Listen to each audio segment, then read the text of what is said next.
দল ক্ষমতায় ছিল তাই এসব আলু বালু ভালু এরা সব ছিল। এরা যদি দল যেদিন ক্ষমতায় থাকবে না, এসব আলু বালু ভালু এরা সব যা অবস্থা হবে, দেখতেই পাচ্ছেন কি অবস্থা হয়েছে। এত বড় নাকি সাম্রাজ্য তাদের, মানে তাসের ঘরও একটু হয়তো সময় লাগতো ভাঙতে, তো তাসের ঘরেরও আগে ভেঙে পড়লো। প্রাচীন ভারতের এই যোগাভ্যাস, এটা মানে আমাদের দীর্ঘদিনের ঐতিহ্য, এটা মানে ভারতবর্ষের দীর্ঘকালীন সময়ের ঐতিহ্য এটা। তো এটাকে রাজনৈতিক কারণে ঢেকে রাখা হয়েছিল।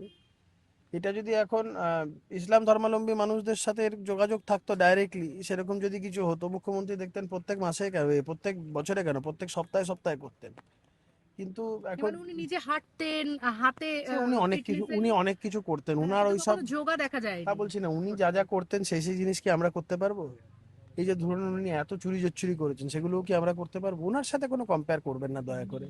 আর তুমি একটা সরকার তৈরি হয়েছে, নতুন সরকার তৈরি হয়েছে, শুভ কথা বলাই ভালো, অশুভ কথাবার্তা বলে কি হবে? তুমি উত্তর চব্বিশ পরগনার ব্যারাকপুরের এমএলএ। আজ দেখা গেল যে মমতা বন্দ্যোপাধ্যায়ের আদরের বালু জ্যোতিপ্রিয় মল্লিক, তিনি দল থেকে একেবারে সব পদ ছাড়লেন, ক্রমশ একা হয়ে যাচ্ছেন। দল ক্ষমতায় ছিল তাই এসব আলু বালু ভালু এরা সব ছিল। এরা যদি দল যেদিন ক্ষমতায় থাকবে না, এসব আলু বালু ভালু এরা সব যা অবস্থা হবে, দেখতেই পাচ্ছেন কি অবস্থা হয়েছে। এত বড় নাকি সাম্রাজ্য তাদের, মানে তাসের ঘরও একটু হয়তো সময় লাগতো ভাঙতে, তো তাসের ঘরেরও আগে ভেঙে পড়লো।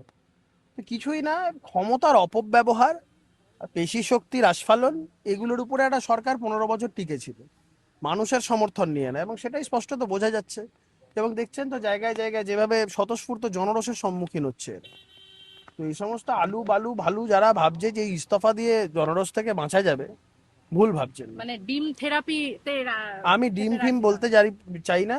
আমি আগেও বলেছি, আমি এর তীব্র প্রতিবাদ করেছি। এই ডিম নিয়ে এগুলো করা ঠিক নয়। ডিম অত্যন্ত সুস্বাদু, অত্যন্ত উপাদেয়। ডিমকে এইভাবে ফাটিয়ে নষ্ট করা উচিত নয়। আমি বলেছি এর অনেক অল্টারনেটিভ আছে। দুপুর 12টা, 12:30, 1টার পরে বাজারে গেলে অনেক পচা টমেটো টমেটো পাওয়া যায়, এগুলো অনেক কার্যকারিতা আছে। তো এই যে আপনি তো একজন আইনজীবীও, তো সেক্ষেত্রে অভিষেক বন্দ্যোপাধ্যায় কি ক্রমশ আরো আরো করে চাপে পড়ে যাচ্ছে, আপনার কি মনে হয়? না, অন্যায় করলে তো পড়তেই হবে। যতদিন এখানে শাসকের আইন ছিল তিনি বেঁচে ছিলেন, এখন এখানে আইনের শাসন চলবে। তো স্বাভাবিক কারণে তার যা কৃতকর্মের ফল তাকে তো ভুগতেই হবে। মানে ওনাকে যেভাবে ডাকা হচ্ছে প্রায় প্রতিদিনই, না, না, উনি গ্রেফতার কে? হলেন উনি এবার। কে? উনি কে? Who is Abhishek Banerjee? মানে ভাইপো বিয়াল্লিশটা অভিষেক ব্যানার্জি। 42টা লোকসভা কেন্দ্রের মধ্যে একটা লোকসভা কেন্দ্রে নির্বাচিত সাংসদ, তাও জনমানুষের ভোটে না, জনগণের ভোটে না। ওই দেখতে পাচ্ছেন তো একটা ফলতায় যেখানে মানুষ ভোট দিতে পেরেছে কি অবস্থা হয়েছে। 1 লাখের অভিষেক উপরে বন্দ- শুধু সেই জায়গা অভিষেক থেকেই পেয়েছে বন্দ্যোপাধ্যায় ভোট। আজকের দিনে যদি দাঁড়ান, আমি আপনাকে বলছি রেকর্ড মার্জিনে হারবেন। পশ্চিমবঙ্গে সব থেকে বেশি মার্জিনে যদি কেউ হারে এই মুহূর্তে, যদি লোকসভা নির্বাচন হয়, সেটা অভিষেক ব্যানার্জি হারবেন। ক্ষমতা থাকলে একবার ইস্তফা দিয়ে নির্বাচনটা করুন না, বড় বড় এইসব বাতেলা দেওয়া বেরিয়ে যাবে। এখন অবস্থা দেখুন, পিসির ক্ষমতায় বলিয়ান ছিল তাই 100-150 পুলিশ নিয়ে ঘুরতো।